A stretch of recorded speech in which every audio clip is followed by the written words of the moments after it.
બુધવારે અકસ્માતની થઈ હરમાળા, રોડ પર રફતારના જુનૂનથી ફફડાટ. રાજકોટમાં એસટી બસ ચાલકનો આતંક જોવા મળી રહ્યો છે. રાજકોટના રેસકોર્સ રિંગ રોડ પર અકસ્માત સર્જાયો. એસટી બસ ચાલકે બાઇકને અડફેટે લેતા બાઇક ચાલક ઇજાગ્રસ્ત થયો. ઇજાગ્રસ્ત યુવકને સિવિલ હોસ્પિટલમાં સારવાર હેઠળ ખસેડાયો. રેસકોર્સ રિંગ રોડ પર વહેલી સવારે લોકો વોકિંગ માટે આવતા હોવાથી એક તરફનો રોડ વાહન ચાલકો માટે બંધ કરવામાં આવ્યો. આ દરમિયાન એસટી બસે અકસ્માત સર્જાયો. તો રાજકોટના જ્યુબિલી ચોકમાં ટ્રાફિક સિગ્નલમાં રેડ લાઇટ હોવા છતાં કારે સર્જ્યો અકસ્માત. કારે રિક્ષાને ટક્કર મારતા ગાડી પલટી ગઈ હતી. આ બાજુ ગાંધીનગરના ક6 સર્કલ પાસે પોલીસ વાનને નડ્યો અકસ્માત. પોલીસ વાન અને બાઇકની અકસ્માતની ઘટના દ્રશ્યો આપ જુઓ. પોલીસ વાનના ડ્રાઈવર અને બાઇક સવાર 2 વ્યક્તિઓની ઈજા પણ પહોંચી. સ્થાનિક સ્વરાજની ચૂંટણી પહેલા ફરી રાજપૂત સમાજે રણ મેદાનમાં ઉતરવાની તૈયારી કરી લીધી. સ્થાનિક સ્વરાજની ચૂંટણી પહેલા ફરી એકવાર ક્ષત્રિય સમાજે આંદોલનની તૈયારી કરી લીધી છે. પરસોત્તમ રૂપાલાના બોલતી નારાજ રાજપૂતો ફરી એકવાર રણ મેદાનમાં ઉતરવાની તૈયારી કરી રહ્યા છે. જોકે આ વખતે મુદ્દો જે રાજનીતિનો નહીં પણ સમાજની ચિંતા, ચિંતન અને મનોમંથનનો. આ માટે રાજપૂત ક્ષત્રિય શક્તિ અસ્મિતા મંચ બનાવી 20મીએ સંગઠનની તાકાતનું પ્રદર્શન કરશે. 20મી સપ્ટેમ્બરે અમદાવાદના ગોતામાં આવેલા રાજપૂત ભવનમાં મળનારા મહાસંમેલનમાં શક્તિ પ્રદર્શન કરશે. ક્ષત્રિય સમાજને એક કરવા માટે મહાસંગઠન બનાવાશે. આ સંમેલન સમાજના ભાગલા માટે નહીં પણ સમાજને એક કરવા હેતુ થવું જોઈએ. સમસ્ત ક્ષત્રિય શક્તિ અસ્મિતા મંચ નામના સંગઠનની જાહેરાત કરવામાં આવશે, જેના પ્રમુખ તરીકે ભાવનગરના મહારાજા વિજયરાજસિંહજી ગોહિલની તાજપોશી કરવામાં આવશે. રાજા રજવાડાઓથી લઈ સંસ્થાના આગેવાનોએ આમંત્રણ અપાયું છે. ક્ષત્રિય સમાજના રાજકીય આગેવાનો પણ જોડાશે. 5000થી વધારે લોકો આ સંમેલનમાં હાજર રહે તેવી શક્યતા છે. ભાજપના સદસ્યતા અભિયાનને લઈને ઠેર ઠેર હોબાળો થઈ રહ્યો છે. દેશભરમાં ભાજપનું સદસ્યતા અભિયાન ચાલી રહ્યું છે. ત્યારે મહેસાણાના વિસનગરમાં સભ્ય બનાવવાને લઈને વિવાદ સર્જાયો છે. વિસનગરમાં દર્દીઓને ભાજપ સભ્ય બનાવવાનો આક્ષેપ થતા ખળભળાટ મચી ગયો છે. મહેસાણાના વિસનગરમાં સિવિલમાં દર્દીઓને જાણ થતા હોબાળો મચ્યો. એક વ્યક્તિએ વિડીયો બનાવીને વાયરલ કર્યો. ઇન્જેક્શન લેવા ગયેલા દર્દી પાસે માંગણી કરાઈ. મોબાઈલ નંબર, OTPની માંગ થતી હોવાનો આક્ષેપ છે. બાદમાં સિવિલના કર્મીનો માફી માંગતો વિડીયો પણ વાયરલ થયો. તો ભાવનગરના નગર પ્રાથમિક શિક્ષણ સમિતિના અધ્યક્ષ મેસેજ વાયરલ થયો. ભાજપના સદસ્ય બનવા માટે નિકુંજ મહેતાએ શિક્ષકોના ગ્રુપમાં શેર કરેલા મેસેજનો સ્ક્રીનશોટ વાયરલ થયો. મેસેજમાં શિક્ષકો અને તેમના પરિવારને ભાજપના સદસ્ય બનાવવા માટે અપીલ કરવામાં આવી. સદસ્યતા અભિયાનને લઈ નગરસેવકોનો વિડીયો પણ વાયરલ થઈ રહ્યા છે, જેમાં યુવરાજસિંહ 100 સભ્ય બનાવો અને 500 રૂપિયા લઈ જાઓ તેવું કહેતા દેખાયા છે. જેને લઈને શહેર ભાજપ પ્રમુખ અભય ચૌહાણે સ્પષ્ટતા કરી. કહ્યું કે પાર્ટી તરફથી આ પ્રકારનું કોઈ આયોજન નથી અને આવી કોઈ સૂચના પણ આપવામાં આવી નથી. બનાસકાંઠામાં ભાજપના સદસ્યતા અભિયાનમાં શિક્ષકો જોડાયા. શિક્ષકોના ફોટા ભાજપ પ્રમુખ કીર્તિસિંહ વાઘેલા સાથે વાયરલ થયા. શિક્ષકોને ભાજપના સભ્ય બનાવતા અનેક સવાલો ઉભા થયા. મિશ્ર ઋતુના કારણે રાજ્યમાં વકર્યો રોગચાળો, ઘરે ઘરે માંદગીના ખાટલા. રાજ્યમાં રોગચાળાએ માજા મૂકી છે. બેવડી ઋતુના કારણે મચ્છરજન્ય અને પાણીજન્ય રોગચાળો વકર્યો છે, જેના કારણે હોસ્પિટલો દર્દીઓથી ઉભરાઈ રહી છે. રાજકોટ, સુરત અને અમદાવાદના દ્રશ્યો જુઓ. સિવિલ હોસ્પિટલમાં દર્દીઓની લાઈન લાગી છે. ડેન્ગ્યુના કેસમાં અચાનક ઉછાળો જોવા મળ્યો છે. સૌથી ખરાબ હાલત છે સુરતની. સુરતમાં મિશ્ર ઋતુના કારણે રોગચાળાએ માથું ઉંચકતા સુરતની હોસ્પિટલમાં બેડ ખૂટી પડ્યા છે. સુરતમાં મચ્છર અને પાણીજન્ય રોગોમાં વધારો થયો. બાળકોમાં શરદી, ખાંસી, ઝાડા ઉલટીના કેસોમાં વધારો થયો. નવી સિવિલ હોસ્પિટલમાં બાળ રોગની OPD ઉભરાઈ છે. ડેન્ગ્યુના સૌથી વધુ કેસ નોંધાઈ રહ્યા છે. તો રાજકોટમાં પણ ડેન્ગ્યુના કેસમાં અચાનક ઉછાળો આવ્યો છે. 29 કેસ નોંધાયા. સામાન્ય બીમારીના 2342 કેસ, શરદી ઉધરસના 1239 કેસ નોંધાયા. તાવના 739 કેસ, ઝાડા ઉલટીના 359 કેસ, તો ટાઇફોઇડના 5 કેસ, કમળાના 2 કેસ, તો મેલેરિયાના 2, ચિકનગુનિયાનો 1 કેસ નોંધાયો છે. મિશ્ર ઋતુની અસરમાં વાયરલ અને મચ્છરજન્ય બીમારીના કેસ અચાનક વધ્યા છે. ડબલ ઋતુમાં સ્વાસ્થ્યની કાળજી રાખવી ઉપરાંત લક્ષણો દેખાય તો તબીબોનો સંપર્ક કરવા પણ સલાહ અપાઈ રહી છે. બેવડી ઋતુના કારણે અમદાવાદ શહેરમાં રોગચાળો વકર્યો છે. અમદાવાદની સિવિલ હોસ્પિટલના હાલ દર્દીઓથી ઉભરાયેલા જોવા મળી રહ્યા છે. સોલા સિવિલમાં છેલ્લા એક સપ્તાહમાં 13,568 OPD નોંધાય.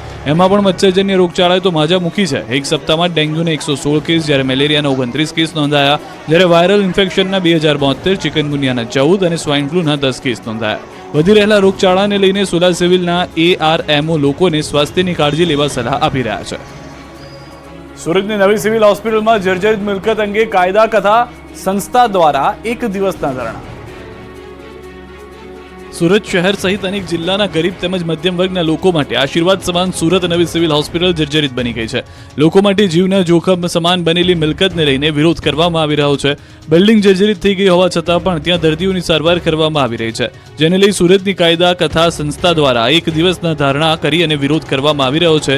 સિવિલ હોસ્પિટલની જૂની બિલ્ડિંગ જર્જરિત હોવાને લઈને ગાંધીનગરથી આરોગ્યની ટીમ સુરત ખાતે દોડી આવી હતી, તેમજ મિલકતનું નિરીક્ષણ કર્યું હતું, જેમાં મિલકત અત્યંત જર્જરિત હોવાનું સામે આવતા મિલકતને 2 મહિનામાં ખાલી કરવાના આદેશ કરવામાં આવ્યા હતા, જે વાતને 2 મહિના પૂરા થવા છતાં બિલ્ડિંગ ખાલી ન કરવામાં આવતા કાયદા કથા સંસ્થા દ્વારા 1 દિવસના ધરણા કરવામાં આવ્યા છે. આ ઇમારતને 60 દિવસમાં ખાલી કરવાનો નિર્ણય લીધો હતો, જેની સમય મર્યાદા સપ્ટેમ્બર 17ના રોજ સમાપ્ત થઈ ગઈ છે. તેમ છતાં વહીવટીતંત્ર કાર્યવાહી નહીં કરે તો મામલો હાઈકોર્ટમાં લઈ જવાની ચીમકી આપવામાં આવી છે. બોટાદમાં કપાસની આવકના શ્રી ગણેશ 12,000 મણ ઠલવાયો કપાસ. નવા કપાસની સિઝનનો પ્રારંભ થતા સૌરાષ્ટ્રના કોટન યાર્ડ તરીકે ઓળખાતા બોટાદ માર્કેટ યાર્ડમાં કપાસની આવકના શ્રી ગણેશ થયા. બોટાદ માર્કેટિંગ યાર્ડમાં કપાસની મોટા પ્રમાણમાં આવક થઈ. માર્કેટ યાર્ડમાં મોટા પ્રમાણમાં ખેડૂતો કપાસનું વેચાણ કરવા ઉમટ્યા છે. સિઝનની શરૂઆત સાથે બોટાદ કોટન યાર્ડમાં 10 થી 12,000 મણ કપાસની આવક થઈ રહી છે. હાલમાં ખેડૂતો જૂનો અને નવો કપાસ લઈને આવી રહ્યા છે. બોટાદ સહિત આસપાસના અમરેલી, રાજકોટ, અમદાવાદ, સુરેન્દ્રનગર, ભાવનગર સહિત જિલ્લામાંથી ખેડૂતો અહીં કપાસ વેચવા આવી રહ્યા છે. ખેડૂતોને 1400 રૂપિયાથી લઈ 1650 રૂપિયા સુધીનો ભાવ મળી રહ્યો છે. અહીં બોટાદ માર્કેટિંગ યાર્ડનું એક સ્લોગન છે, ખરો તોલ રોકડ વ્યવહાર. બોટાદ માર્કેટિંગ યાર્ડમાં કોઈ પણ જણસ લઈ ખેડૂત વેચવા આવે ત્યારે તેમને તે જ દિવસે તેમના નાના મળી જાય છે, જેના કારણે ખેડૂતને ખૂબ રાહત રહે છે. હાલ સારા ભાવ મળતા ખેડૂતો ખુશ છે. હાલ શરૂઆત છે, આવતા દિવસોમાં રોજ 1 લાખ મણની આવક થશે. જામખંભાળિયામાં વીજ ધાંધિયાથી ખેડૂતો ત્રાહિમામ. જાતે જ જીવને જોખમમાં મૂકીને તાર ખેંચીને વીજ ફોલ્ટનું સમારકામ શરૂ કર્યું. દ્વારકાના જામખંભાળિયામાં પૂરતી વીજળી ન મળતા ખેડૂતો ત્રાહિમામ પોકારી રહ્યા છે. પાકને પિયત માટે ખેડૂતોને ભારે હાલાકી થઈ રહી છે. હાલ ખેતરોમાં મગફળી, કપાસ સહિતના પાકને પિયતની જરૂર છે, ત્યારે વારંવાર વીજ ફોલ્ટથી પિયતમાં પરેશાની થઈ રહી છે, જેને લઈ ખેડૂતોમાં પીજીવીસીએલ સામે રોષ જોવા મળ્યો. છેલ્લા 7 દિવસથી પૂરતો વીજ પુરવઠો નથી મળી રહ્યો. પીજીવીસીએલને જાણ કરતા તેઓ વૃક્ષોનું બહાનું આપી રહ્યા છે, ત્યારે પાક બચાવવા આ વિસ્તારના ખેડૂતો મેદાને આવ્યા છે. ખેડૂતોએ જાતે જ વૃક્ષોનું ટ્રીમિંગ કરી જીવ જોખમમાં મૂકીને તાર ખેંચીને વીજ ફોલ્ટનું સમારકામ શરૂ કર્યું. મોડી રાત સુધી ખેડૂતો જીવના જોખમે વીજ તારના રિપેરિંગની કામગીરી કરતા દેખાયા. 100 થી 150 ખેડૂતો એકત્ર થઈ પીજીવીસીએલની એક ટુકડીની સાથે જાતે જ રિપેરિંગનું કામ કરી રહ્યા છે. છેલ્લા કેટલાક દિવસોથી વીજ પુરવઠો ન મળતા ખેતરોમાં ઊભો પાક સુકાઈ રહ્યો છે, જેના કારણે ખેડૂતોની સ્થિતિ કફોડી બની છે. ખંભાળિયા તાલુકાના કેશોદ, ઠાકર શેરડી, ભીંડા સહિતના ગ્રામ્ય વિસ્તારમાં ખેડૂતોએ પોતાનો કિંમતી પાક બચાવવા જોખમ લીધું છે. બનાસકાંઠાના લાખણી યાર્ડમાં વેપારી વિભાગમાં ભાજપની જીત. બળવાખોરો હારી ગયા. બનાસકાંઠા જિલ્લાના લાખણી એપીએમસીમાં વેપારી વિભાગની મતગણતરી પૂર્ણ થઈ. માર્કેટ યાર્ડ ખાતે ભાજપ દ્વારા મેન્ડેટ આપેલ 4 વેપારી વિભાગના ઉમેદવારો વિજેતા બન્યા. ભાજપ સામે ઉમેદવારી નોંધાવનાર 6 વેપારીઓની હાર થઈ છે. ભાજપના 4 વેપારીઓની જીતને લઈ વેપારી વિભાગમાં ખુશીનો માહોલ જોવા મળ્યો. વેપારીઓ વિજેતા ઉમેદવારને અભિનંદન પાઠવ્યા હતા. જોકે જે મેન્ડેટ આપ્યા હતા તેની સામે પણ ઉભા રહેલા કેટલાક ઉમેદવારો ભાજપના જ હોવાની જાણકારી છે. વડોદરામાં શ્વાન મુદ્દે થઈ મારામારી, 5ને પહોંચી ઈજા. વડોદરામાં ભાવપુરા ગામે ગણપતિ વિસર્જનમાં પાલતુ શ્વાનના કારણે ઘર્ષણ થયું. પાલતુ શ્વાન કરડવા પાછળ દોડતું હોવાથી ઠપકો આપતા બબાલ થઈ હતી. 2 જૂથ સામસામે આવી ગયા હતા. લાકડીઓ લઈને એકબીજા પર તૂટી પડ્યા હતા, જેથી બબાલમાં 3 મહિલા અને 2 યુવકો ઇજાગ્રસ્ત થયા. ઇજાગ્રસ્તોએ લાકડી અને ફેંટોથી માર મારવાનો આક્ષેપ કર્યો. બંને પક્ષે છૂટા હાથની મારામારી કરી. સામાન્ય વાતમાં થયેલી મારામારીને લઈ જરોદ પોલીસે કાયદેસરની કાર્યવાહી હાથ ધરી. શહેર ગણેશ વિસર્જન વખતે સામે આવી બેદરકારી, નદીમાં ખાબક્યા લોકો. મહીસાગરના સંતરામપુરમાં ગણેશ વિસર્જન દરમિયાન મોટી હોનારત થતા ટળી ગઈ છે. સંતરામપુર નગરપાલિકાના વિસર્જન દરમિયાન તરાપો ફરી ગયો. ગણેશજીની પ્રતિમાના વજનને લઈ તરાપો ફરી ગયો, જેથી તરાપા પર ઉભેલા લોકો તળાવમાં ડૂબાઈ ગયા હતા. ભાગદોડ મચી ગઈ હતી. તરવૈયાઓ દ્વારા અન્ય બોટની મદદથી લોકોને બચાવી લેવાયા. વડોદરાના નેતાઓની બેદરકારીનો પણ એક વિડીયો જોવા મળ્યો. ગણેશ વિસર્જન દરમિયાન નેતાઓ કોઈ પણ સેફટી વિના તરાપા પર ઉભા રહી વિસર્જન કરતા દેખાયા. નેતાઓ સહિત 14 લોકોએ તરાપા પર ઉભા રહી વિસર્જનની ફોટોગ્રાફી પણ કરાવી અને તળાવ પર પાલિકા અને ફાયરની ટીમ સહિતનું તંત્ર ફક્ત તમાશો જોતું રહ્યું. સુરતમાં ગણપતિ વિસર્જન દરમિયાન મોટી દુર્ઘટના ટળી. વિસર્જન કરનાર 5 જેટલા સ્વયંસેવકો પાણીમાં પડ્યા હતા. હજીરા પોઈન્ટ પર બાપાની મોટી પ્રતિમાને વિસર્જિત કરાઈ રહી હતી તે સમયે આ બનાવ બન્યો હતો. ભાદરવી પૂનમના મેળાના છેલ્લા દિવસે ગૃહ રાજ્યમંત્રી હર્ષ સંઘવીએ કરી પૂજા. ડીજીપી વિકાસ સહાયે અંબાજી મંદિરના શિખર પર ધજા ચડાવી.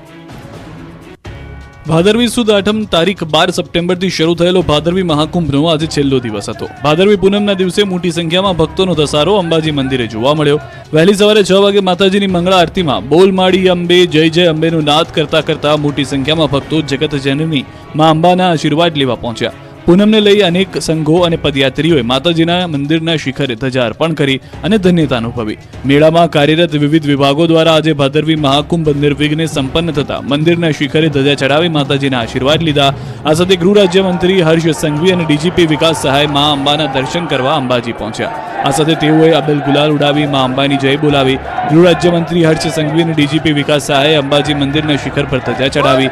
હર્ષ સંઘવીએ બોલ માડી અંબે જય જય અંબેનો જયકારો કરી માતાજીના દર્શન કર્યા. સાથે ડીજીપી વિકાસ સહાયે પણ માતાજીના દર્શન કરી આશીર્વાદ મેળવ્યા. બાદમાં સંઘવીએ સિદ્ધહેમ સેવા કેમ્પની મુલાકાત લીધી. સાથે મેળાના પોલીસ કંટ્રોલ પોઈન્ટની પણ મુલાકાત લીધી હતી.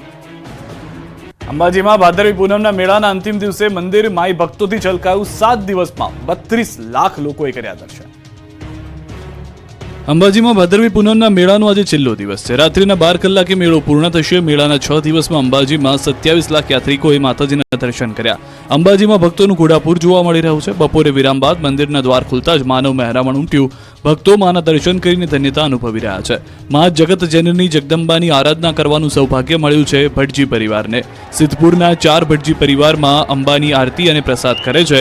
મંદિરમાં વિસા તંત્ર તરીકે પૂજાય છે મા જગદંબા. મા અંબાના દર્શનાર્થે આવેલા પુરુષોના ગ્રુપે આકર્ષણ જમાવ્યું. 70 પુરુષો પાઘડી પહેરીને ભાદરવી પૂનમના મેળામાં મા અંબાના દર્શન કરવા પહોંચ્યા. ભાદરવી પૂનમના મેળામાં માત્ર ગુજરાતમાંથી જ નહીં દેશભરમાંથી ભક્તો મા અંબાના દર્શન માટે પહોંચી રહ્યા છે.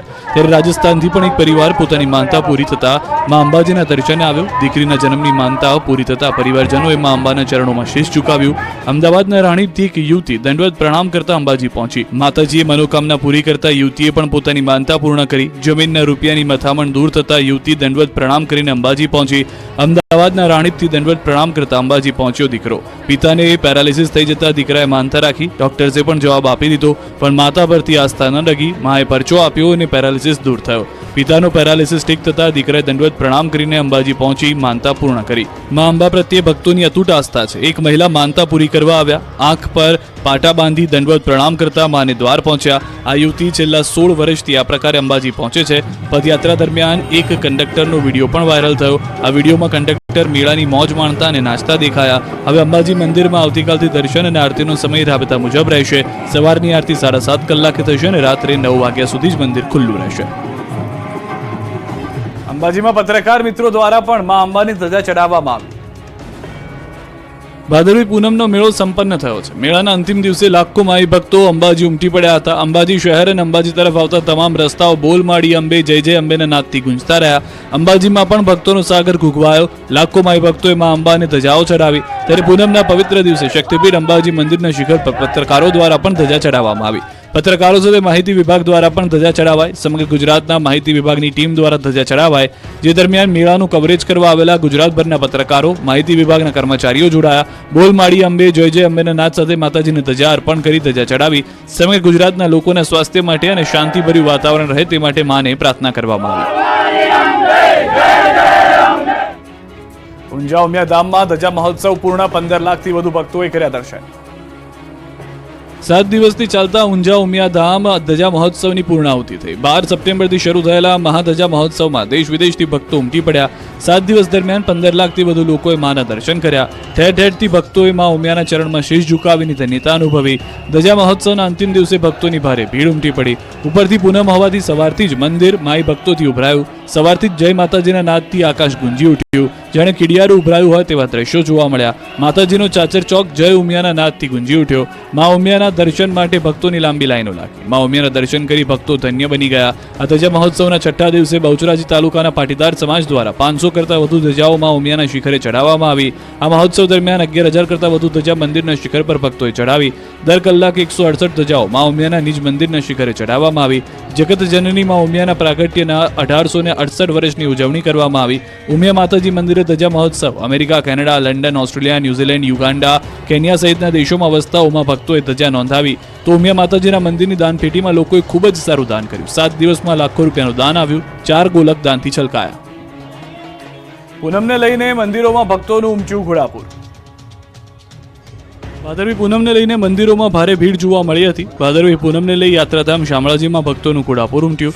શ્રાદ્ધ પક્ષમાં પિતૃતૃપ્તિ માટે વિષ્ણુ ભગવાનના દર્શનનું અનોખું મહત્વ છે. ત્યારે યાત્રાધામ શામળાજીમાં વહેલી સવારથી ભક્તો મોટી સંખ્યામાં ઉમટી પડ્યા છે. મંદિર પરિસરમાં વહેલી સવારથી જ ભક્તોની લાંબી લાઈનો લાગી હતી. કાળિયા ઠાકરના દર્શન કરી ધન્યતા અનુભવી. ભગવાન શામળિયાને વિશિષ્ટ શણગાર કરાયો. ભગવાનને ખાસ સોનાની વરમાલા પણ સહિત હીરાજડિત મુકટ પહેરાવવામાં આવ્યો. ખાસ કારીગરો દ્વારા તૈયાર કરાયેલા વાઘા ભગવાન શામળિયાને પહેરાવવામાં આવ્યા. આજના દિવસે અલગ અલગ મનોરથના દર્શન થયા. બીજી તરફ સાબરકાંઠાના મંદિરોમાં પણ ભક્તોની ભીડ જોવા મળી. ભાદરવી પૂનમ નિમિત્તે હજારોની સંખ્યામાં માઈ ભક્તોમાં અંબાજીના શરણે પહોંચ્યા. મંદિર ભક્તોથી ઉભરાયું. સાબરકાંઠા જિલ્લાના સ્ટેટ આરએમબી દ્વારા ધજા ચડાવવામાં આવી. હિંમતનગર ખેડબ્રહ્માના આરએમબીના કર્મચારી સહિત અધિકારીઓ ધજા ચડાવી હતી. બોલ મારી અંબે જય જય અંબેના નાદથી સૌ કોઈ જોડાઈ ગયા હતા અને મોટી સંખ્યામાં કર્મચારીઓ મંદિરની પ્રદક્ષિણા કરી ધજા ચડાવતા નજરે પડ્યા. પાવી જેતપુરમાં ભારજ નદી પરના બ્રિજના 2 કટકા થયા. લોકોને ભારે મુશ્કેલી, 30 કિલોમીટરનો ચક્રાવો ખાવા મજબૂર. છોટાઉદેપુર પંથકમાં ભારે વરસાદ બાદ ચારે બાજુ ખાના ખરાબી થઈ. તોડફોડિયા વરસાદથી અનેક રોડના હાલ તો બેહાલ થઈ ગયા. સાથે સાથે જ પાવી જેતપુર નજીક આવેલી ભારજ નદી ઉપરના બ્રિજના 2 ટુકડા થઈ ગયા. બ્રિજ તૂટ્યાને એકાદ માસ થઈ ગયો છતાં તંત્રના પેટનું પાણી નથી હલતું, જેના કારણે આ પંથકના લોકોને ભારે હાલાકી થઈ રહી છે. મધ્યપ્રદેશ અને વડોદરાને જોડતા નેશનલ હાઈવે નંબર 56 પરથી પસાર થતા રાહદારીઓને હવે 30 કિલોમીટરનો ચક્રાવો લગાવવાનો વારો આવ્યો છે. અસંખ્ય ગામો માટે હવે આ એકમાત્ર માર્ગ છે અને અહીંથી પસાર થતા તમામ વાહન ચાલકો તકલીફ વેઠી રહ્યા છે. 108માં સારવાર અર્થે જતા દર્દીની હાલત પણ ખરાબ થઈ રહી છે. જે માર્ગ પર ડાયવર્ઝન આપ્યું છે ત્યાં ખાડાઓનું સામ્રાજ્ય છે, જેથી વાહનોનું નુકસાન તો થઈ જ રહ્યું છે, સાથે સાથે શારીરિક તકલીફ વેઠવાનો પણ વારો આવી રહ્યો છે. બીજી તરફ ધૂળની ડમરીઓથી પણ વાહન ચાલકો પરેશાન થયા છે. સતત અકસ્માત થવાનો ભય સતાવી રહ્યો છે. આ રસ્તે પસાર થવું ખૂબ જ મુશ્કેલ બન્યું છે. ત્યારે હવે વહેલી તકે તંત્ર જાગે અને રસ્તાના ખાડા પૂરે તેવી માંગ ઉઠી છે. જૂનાગઢનો ધોરણ 12 પાસ યુવક બન્યો છે મુન્નાભાઈ MBBS. રોગચાળો વકર્યો છે ત્યારે લોકોને લૂંટવા માટે રાજ્યમાં નકલી મુન્નાભાઈ MBBS નો રાફડો પણ ફાટ્યો છે. જૂનાગઢના પ્લાસવા ગામેથી ધોરણ 12 પાસ થયેલો યુવક ડિગ્રી વગર તબીબ બની ગયો અને દુકાનમાં દવાખાનું ખોલી દર્દીઓનું નિદાન કરતા પોલીસની ટીમ દરોડા પાડી રંગે હાથે ઝડપી લીધો. દવાખાનામાંથી દવાઓ અને ડ્રેસિંગના સાધનો પણ મળ્યા. પોલીસે બાતમીના આધારે દરોડા પાડ્યા. નકલી તબીબ જૂનાગઢનો ઇન્દ્રીસ ગાંચી ગામમાં મેલડીમાંની ગારી પાસે મકાનમાં આવેલ દુકાન ભાડે રાખી દવાખાનું ચલાવતો. યુવક પાસે કોઈ પણ જાતની ડિગ્રી ન હોવા છતાં દવાખાનામાં જ દવાઓનો જથ્થો પણ ઝડપાયો છે. દર્દીઓને તપાસી એન્ટીબાયોટિક્સ, એલોપેથી સહિતની દવાઓ આપતો કુલ 64,000ના મુદ્દામાલ સાથે ઝડપી લેવામાં આવ્યો છે આ ફરજી ડોક્ટરને. સુરતમાં હની ટ્રેપમાં ફસાવી બ્લેકમેલ કરતા યુવાનનો આપઘાત, વેશ પલટો કરી પોલીસે 2 આરોપીની ધરપકડ કરી. સોશિયલ મીડિયામાં અજાણી યુવતીને નામે કોઈ ફ્રેન્ડ રિક્વેસ્ટ આવે તો ચેતી જજો, નહીં તો જશે જીવ. રાજસ્થાનના કઠિયાવાડ સુરતના યુવાનને હની ટ્રેપમાં ફસાવતા યુવાને આપઘાત કર્યાનો ખુલાસો થયો. સુરતમાં યુવકના આપઘાતના કેસમાં પોલીસે ગામે ગામ વેશ પલટો કરી 2 આરોપીને ઝડપ્યા. તાજેતરમાં શહેરમાં સાયબર ટોળકીનો ભોગ બનેલા યુવકે આપઘાત કરી લીધો. ટોળકીના સાગરીત સગીર સહિત 2 આરોપીઓને રાજસ્થાનથી ધરપકડ કરાઈ. કતારગામના મૃતક યુવકને પહેલા યુવતીના નામે રિક્વેસ્ટ મોકલી હતી. બાદમાં અશ્લીલ વિડીયો બતાવી બ્લેકમેલ કરી 4-5 હજાર પડાવી લીધા. વધુ રૂપિયા માટે ટોળકી વારંવાર બ્લેકમેલિંગ કરતી, જેથી આરોપીઓના માનસિક ત્રાસથી કંટાળી યુવકે આપઘાત કર્યાનું પોલીસ તપાસમાં ખુલ્યું. સાયબર ટોળકીનો મૃતકના મોબાઈલ પર રૂપિયા માટે કોલ આવતા સમગ્ર હકીકત જોવા મળી. કતારગામ પોલીસે બેંક ડિટેલ્સ અને QR કોડના આધારે આરોપીને ઝડપ્યા. આરોપીઓ પાસેથી અસંખ્ય મોબાઈલ નંબરો મળી આવ્યા. ટ્રેનમાં દરવાજા પાસે બેસવાની આદત હોય તો સુધરી જજો. નવસારીના યુવાનને થયો કડવો અનુભવ. રેલવેમાં મુસાફરી કરતા મુસાફરો થઈ જજો સાવધાન. નવસારી પાસે ટ્રેનના દરવાજા પાસે બેસી એક શિક્ષક મોબાઈલ પર વાત કરતા હતા, ત્યારે ટ્રેક પર ફરતા 4 યુવાનોએ મોબાઈલ છીનવવા ઝાપટ મારી. આ ઘટના કર્ણાવતી એક્સપ્રેસમાં સુરતથી વાપી જતી ટ્રેનમાં ઘટી. ચાલુ ટ્રેનમાં ઝાપટ મારી મોબાઈલ છીનવવાની આ તરકીબ જીવલેણ પણ સાબિત થઈ. વિજલપુર રેલવે ફાટકથી થોડે દૂર આંબેડકર અને રામનગરની વચ્ચે ઝાપટ વાગતા ફોન નીચે પડી ગયો અને તસ્કર યુવકનો હાથ બેગમાં ભરાઈ જતા ભોગ બનનાર પણ નીચે પટકાયો. 4 તસ્કર યુવકો 50,000ની કિંમતનો મોબાઈલ લઈને યુવાનને ઇજાગ્રસ્ત હાલતમાં મૂકી નાસી ગયા. યુવાન નીચે પટકાતા બંને પગમાં ગંભીર ઇજા થઈ. સ્થાનિકોએ તાત્કાલિક યુવાનને નવસારી સિવિલ હોસ્પિટલમાં સારવાર અર્થે ખસેડ્યો. સિવિલના ડોક્ટરે યુવાનના અસરગ્રસ્ત પગનો કેટલોક ભાગ કાપવાનો નિર્ણય કર્યો. આ સમગ્ર મામલે રેલવે પોલીસે કેસ નોંધી તપાસ શરૂ કરી. અમદાવાદમાં બાળકીના પેટમાંથી નીકળ્યો 1200 ગ્રામ વાળનો ગુચ્છો. અમદાવાદની સોલા સિવિલમાં 13 વર્ષની બાળકીની જટિલ સર્જરી સફળતાપૂર્વક કરાઈ છે. બાળકીના પેટમાંથી 1200 ગ્રામ વાળનો ગુચ્છો સફળતાપૂર્વક કાઢવામાં આવ્યો. બાળકી પેટમાં દુખાવાની ફરિયાદ કરતી, જેના કારણે યુવતીએ અન્ય ઇન્ફેક્શનને પણ ફરિયાદ કરી હતી. બાળકીને તાત્કાલિક ઓપરેશનની જરૂર હતી, જેની તપાસ કરતા પેટમાંથી વાળનું મોટું ગુચ્છું જોવા મળ્યું. સિવિલના તબીબોએ દર્દીનું ઓપરેશન કર્યું. બાળકીની હોજરીમાંથી 1200 ગ્રામ વાળનો ગુચ્છો સર્જરી કરીને બહાર કઢાયો. તબીબોએ પ્રથમવાર લેપ્રોસ્કોપીની મદદથી આ જટિલ સર્જરી કરી, જેમાં બાળકીના પેટમાંથી 10 ઇંચ લાંબો હોજરીના શેપમાં વાળનો ગુચ્છો નીકળ્યો. બાળકી રાજસ્થાનના ડુંગરપુરની રહેવાસી છે. બાળકીને વાળ ખાવાની ટેવ હોવાનું જાણવા મળ્યું. અરવલ્લી જિલ્લાના વાતાવરણમાં પલટો આવ્યો છે. માલપુર ગ્રામ્ય, સજ્જનપુરા, કંપા સહિતના વિસ્તારમાં વરસાદી માહોલ જામ્યો. જિલ્લાના અનેક ગામોમાં મેઘરાજાનું આગમન થયું. વરસાદ વરસતા વાતાવરણમાં ઠંડક પણ પ્રસરી ગઈ. વડોદરાના કોર્પોરેશનની સામાન્ય સભામાં ભારે હોબાળો. શાસક પક્ષ નેતા મનોજ પટેલ અને ભાજપ કોર્પોરેટર આશિષ જોશી વચ્ચે બોલાચાલી થઈ. કોર્પોરેટર આશિષ જોશીએ આક્ષેપ કર્યો કે પૂર બાદ વોર્ડ નંબર 15માં કોઈ કરફ્યુ પણ નથી. કેશડોલ અને ઘરવખરી પણ આપવા આવ્યું નથી. સૌથી વધારે મહત્વની વાત એ છે કે યોગ્ય સર્વે પણ કરવામાં આવ્યો નથી. શાસક પક્ષના નેતાઓ કેમ ત્યાં આગળ જોવા નથી આવી રહ્યા? અને શાસક પક્ષના નેતાઓએ કહ્યું કે ખોટી માહિતીના આધારે સભાને બાનમાં ન લેવી જોઈએ. વીએમસીના કમિશનર અને ડેપ્યુટી મેયરે કહ્યું કે જેમને સહાય નથી મળી તેમની યાદી આપો, અમે એમને સહાય અપાવીશું. અમદાવાદથી સમાચાર. રાહુલ ગાંધી સામે અભદ્ર ટિપ્પણી કરવાના મામલો. કોંગ્રેસ દ્વારા રૂપાલી સિનેમા સામે દેખાવો કરવામાં આવ્યા. શહેર કોંગ્રેસ પ્રમુખ સહિત નેતાઓ જોડાયા. ભાજપ નેતા દ્વારા અભદ્ર ટિપ્પણીનો વિરોધ. દેશના અલગ અલગ ભાગોમાં વિરોધ કરવામાં આવ્યો. અભદ્ર ભાષાનો ઉપયોગ કરનાર સામે કરાશે ફરિયાદ. ભાજપ નેતાઓ સાથે કોંગ્રેસ કરશે પોલીસ ફરિયાદ. અમદાવાદમાં કારંજ પોલીસ સ્ટેશનમાં દાખલ કરાશે ફરિયાદ. જૂનાગઢ તાલુકાના 35 સરપંચના રાજીનામા. વહીવટીતંત્ર અને સરપંચો વચ્ચે વિવાદમાં વિવિધ વિકાસ કામો ટલ્લે ચડતા હોવાથી 35 જેટલા સરપંચોએ રાજીનામા ધરી દીધા છે. 3 વાગે ટીડીઓએ મીટિંગ બોલાવી, પરંતુ હાજર ન રહેતા સરપંચોનો રોષ ભભૂકી ઉઠ્યો. ગ્રામ પંચાયતના વહીવટી કામોમાં જીએસટી સહિતના અનેક મુદ્દાઓ ઘણા સમયથી વિલંબે છે.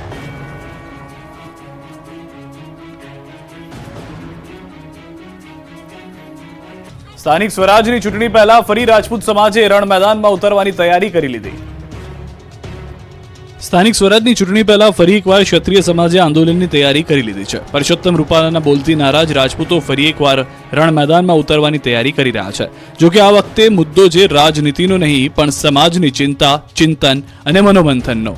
આ માટે રાજપૂત ક્ષત્રિય શક્તિ અસ્મિતા મંચ બનાવી 20મીએ સંગઠનની તાકાતનું પ્રદર્શન કરશે. 20મી સપ્ટેમ્બરે અમદાવાદના ગોતામાં આવેલા રાજપૂત ભવનમાં મળનારા મહાસંમેલનમાં શક્તિ પ્રદર્શન કરશે. ક્ષત્રિય સમાજને એક કરવા માટે મહાસંગઠન બનાવાશે. આ સંમેલન સમાજના ભાગલા માટે નહીં, પણ સમાજને એક કરવા હેતુ થવું જોઈએ. સમસ્ત ક્ષત્રિય શક્તિ અસ્મિતા મંચ નામના સંગઠનની જાહેરાત કરવામાં આવશે, જેના પ્રમુખ તરીકે ભાવનગરના મહારાજા વિજયરાજસિંહજી ગોહિલની તાજપોશી કરવામાં આવશે. રાજા રજવાડાઓથી લઈ સંસ્થાના આગેવાનોએ આમંત્રણ અપાયું છે. ક્ષત્રિય સમાજના રાજકીય આગેવાનો પણ જોડાશે. 5000થી વધારે લોકો આ સંમેલનમાં હાજર રહે તેવી શક્યતા છે. ભાજપના સદસ્યતા અભિયાનને લઈને ઠેર ઠેર હોબાળો થઈ રહ્યો છે. દેશભરમાં ભાજપનું સદસ્યતા અભિયાન ચાલી રહ્યું છે, ત્યારે મહેસાણાના વિસનગરમાં સભ્ય બનાવવાને લઈને વિવાદ સર્જાયો છે. વિસનગરમાં દર્દીઓને ભાજપ સભ્ય બનાવવાનો આક્ષેપ થતા ખળભળાટ મચી ગયો છે. મહેસાણાના વિસનગરમાં સિવિલમાં દર્દીઓને જાણ થતા હોબાળો મચ્યો. એક વ્યક્તિએ વિડીયો બનાવીને વાયરલ કર્યો. ઇન્જેક્શન લેવા ગયેલા દર્દી પાસે માંગણી કરાઈ. મોબાઈલ નંબર, ઓટીપીની માંગ થતી હોવાનો આક્ષેપ છે. બાદમાં સિવિલના કર્મીનો માફી માંગતો વિડીયો પણ વાયરલ થયો. તો ભાવનગરના નગર પ્રાથમિક શિક્ષણ સમિતિના અધ્યક્ષ મેસેજ વાયરલ થયો. ભાજપના સદસ્ય બનવા માટે નિકુંજ મહેતાએ શિક્ષકોના ગ્રુપમાં શેર કરેલા મેસેજનો સ્ક્રીનશોટ વાયરલ થયો. મેસેજમાં શિક્ષકો અને તેમના પરિવારને ભાજપના સદસ્ય બનાવવા માટે અપીલ કરવામાં આવી. સદસ્યતા અભિયાનને લઈ નગરસેવકોનો વિડીયો પણ વાયરલ થઈ રહ્યા છે, જેમાં યુવરાજસિંહ 100 સભ્ય બનાવો અને 500 રૂપિયા લઈ જાઓ તેવું કહેતા દેખાયા છે. જેને લઈને શહેર ભાજપ પ્રમુખ અભય ચૌહાણે સ્પષ્ટતા કરી. કહ્યું કે પાર્ટી તરફથી આ પ્રકારનું કોઈ આયોજન નથી અને આવી કોઈ સૂચના પણ આપવામાં આવી નથી. બનાસકાંઠામાં ભાજપના સદસ્યતા અભિયાનમાં શિક્ષકો જોડાયા. શિક્ષકોના ફોટા ભાજપ પ્રમુખ કીર્તિસિંહ વાઘેલા સાથે વાયરલ થયા. શિક્ષકોને ભાજપના સભ્ય બનાવતા અનેક સવાલો ઉભા થયા. મિશ્ર ઋતુના કારણે રાજ્યમાં વકર્યો રોગચાળો. ઘરે ઘરે માંદગીના ખાટલા. રાજ્યમાં રોગચાળાએ માજા મૂકી છે. બેવડી ઋતુના કારણે મચ્છરજન્ય અને પાણીજન્ય રોગચાળો વકર્યો છે, જેના કારણે હોસ્પિટલો દર્દીઓથી ઉભરાઈ રહી છે. રાજકોટ, સુરત અને અમદાવાદના દ્રશ્યો જુઓ. સિવિલ હોસ્પિટલમાં દર્દીઓની લાઈન લાગી છે. ડેન્ગ્યુના કેસમાં અચાનક ઉછાળો જોવા મળ્યો છે. સૌથી ખરાબ હાલત છે સુરતની. સુરતમાં મિશ્ર ઋતુના કારણે રોગચાળાએ માથું ઉંચકતા સુરતની હોસ્પિટલમાં બેડ ખૂટી પડ્યા છે. સુરતમાં મચ્છર અને પાણીજન્ય રોગોમાં વધારો થયો. બાળકોમાં શરદી, ખાંસી, ઝાડા ઉલટીના કેસોમાં વધારો થયો. નવી સિવિલ હોસ્પિટલમાં બાળ રોગની ઓપીડી ઉભરાઈ છે. ડેન્ગ્યુના સૌથી વધુ કેસ નોંધાઈ રહ્યા છે. તો રાજકોટમાં પણ ડેન્ગ્યુના કેસમાં અચાનક ઉછાળો આવ્યો છે. 29 કેસ નોંધાયા. સામાન્ય બીમારીના 2342 કેસ, શરદી ઉધરસના 1239 કેસ નોંધાયા. તાવના 739 કેસ, ઝાડા ઉલટીના 359 કેસ, તો ટાઇફોઇડના 5 કેસ, કમળાના 2 કેસ, તો મેલેરિયાના 2, ચિકનગુનિયાનો 1 કેસ નોંધાયો છે. મિશ્ર ઋતુની અસરમાં વાયરલ અને મચ્છરજન્ય બીમારીના કેસ અચાનક વધ્યા છે. ડબલ ઋતુમાં સ્વાસ્થ્યની કાળજી રાખવી ઉપરાંત લક્ષણો દેખાય તો તબીબોનો સંપર્ક કરવા પણ સલાહ અપાઈ રહી છે. બેવડી ઋતુના કારણે અમદાવાદ શહેરમાં રોગચાળો વકર્યો છે. અમદાવાદની સિવિલ હોસ્પિટલના હાલ દર્દીઓથી ઉભરાયેલા જોવા મળી રહ્યા છે. સોલા સિવિલમાં છેલ્લા એક સપ્તાહમાં 13,568 ઓપીડી નોંધાય. એમાં પણ મચ્છરજન્ય રોગચાળાએ તો માજા મૂકી છે. એક સપ્તાહમાં ડેન્ગ્યુના 116 કેસ, જ્યારે મેલેરિયાના 29 કેસ નોંધાયા, જ્યારે વાયરલ ઇન્ફેક્શનના 2072, ચિકનગુનિયાના 14 અને સ્વાઇન ફ્લૂના 10 કેસ નોંધાયા. વધી રહેલા રોગચાળાને લઈને સોલા સિવિલના ARMO લોકોને સ્વાસ્થ્યની કાળજી લેવા સલાહ આપી રહ્યા છે. સુરતની નવી સિવિલ હોસ્પિટલમાં જર્જરિત મિલકત અંગે કાયદા કથા સંસ્થા દ્વારા 1 દિવસના ધરણા. સુરત શહેર સહિત અનેક જિલ્લાના ગરીબ તેમજ મધ્યમ વર્ગના લોકો માટે આશીર્વાદ સમાન સુરત નવી સિવિલ હોસ્પિટલ જર્જરિત બની ગઈ છે. લોકો માટે જીવના જોખમ સમાન બનેલી મિલકતને લઈને વિરોધ કરવામાં આવી રહ્યો છે. બિલ્ડિંગ જર્જરિત થઈ ગઈ હોવા છતાં પણ ત્યાં દર્દીઓની સારવાર કરવામાં આવી રહી છે, જેને લઈ સુરતની કાયદા કથા સંસ્થા દ્વારા 1 દિવસના ધારણા કરી અને વિરોધ કરવામાં આવી રહ્યો છે. સિવિલ હોસ્પિટલની જૂની બિલ્ડિંગ જર્જરિત હોવાને લઈને ગાંધીનગરથી આરોગ્યની ટીમ સુરત ખાતે દોડી આવી હતી, તેમજ મિલકતનું નિરીક્ષણ કર્યું હતું, જેમાં મિલકત અત્યંત જર્જરિત હોવાનું સામે આવતા મિલકતને 2 મહિનામાં ખાલી કરવાના આદેશ કરવામાં આવ્યા હતા. જે વાતને 2 મહિના પૂરા થવા છતાં બિલ્ડિંગ ખાલી ન કરવામાં આવતા કાયદા કથા સંસ્થા દ્વારા 1 દિવસના ધરણા કરવામાં આવ્યા છે. આ ઇમારતને 60 દિવસમાં ખાલી કરવાનો નિર્ણય લીધો હતો, જેની સમય મર્યાદા સપ્ટેમ્બર 17ના રોજ સમાપ્ત થઈ ગઈ છે. તેમ છતાં વહીવટીતંત્ર કાર્યવાહી નહીં કરે તો મામલો હાઈકોર્ટમાં લઈ જવાની ચીમકી આપવામાં આવી છે. બોટાદમાં કપાસની આવકના શ્રી ગણેશ, 12,000 મણ ઠલવાયો કપાસ. નવા કપાસની સિઝનનો પ્રારંભ થતા સૌરાષ્ટ્રના કોટન યાર્ડ તરીકે ઓળખાતા બોટાદ માર્કેટ યાર્ડમાં કપાસની આવકના શ્રી ગણેશ થયા. બોટાદ માર્કેટિંગ યાર્ડમાં કપાસની મોટા પ્રમાણમાં આવક થઈ. માર્કેટ યાર્ડમાં મોટા પ્રમાણમાં ખેડૂતો કપાસનું વેચાણ કરવા ઉમટ્યા છે. સિઝનની શરૂઆત સાથે બોટાદ કોટન યાર્ડમાં 10 થી 12,000 મણ કપાસની આવક થઈ રહી છે. હાલમાં ખેડૂતો જૂનો અને નવો કપાસ લઈને આવી રહ્યા છે. બોટાદ સહિત આસપાસના અમરેલી, રાજકોટ, અમદાવાદ, સુરેન્દ્રનગર, ભાવનગર સહિત જિલ્લામાંથી ખેડૂતો અહીં કપાસ વેચવા આવી રહ્યા છે. ખેડૂતોને 1,400 રૂપિયાથી લઈ 1,650 રૂપિયા સુધીનો ભાવ મળી રહ્યો છે. અહીં બોટાદ માર્કેટિંગ યાર્ડનું એક સ્લોગન છે, ખરો તોલ રોકડ વ્યવહાર. બોટાદ માર્કેટિંગ યાર્ડમાં કોઈ પણ જણસ લઈ ખેડૂત વેચવા આવે ત્યારે તેમને તે જ દિવસે તેમના નાના મળી જાય છે, જેના કારણે ખેડૂતને ખૂબ રાહત રહે છે. હાલ સારા ભાવ મળતા ખેડૂતો ખુશ છે. હાલ શરૂઆત છે, આવતા દિવસોમાં રોજ 1 લાખ મણની આવક થશે.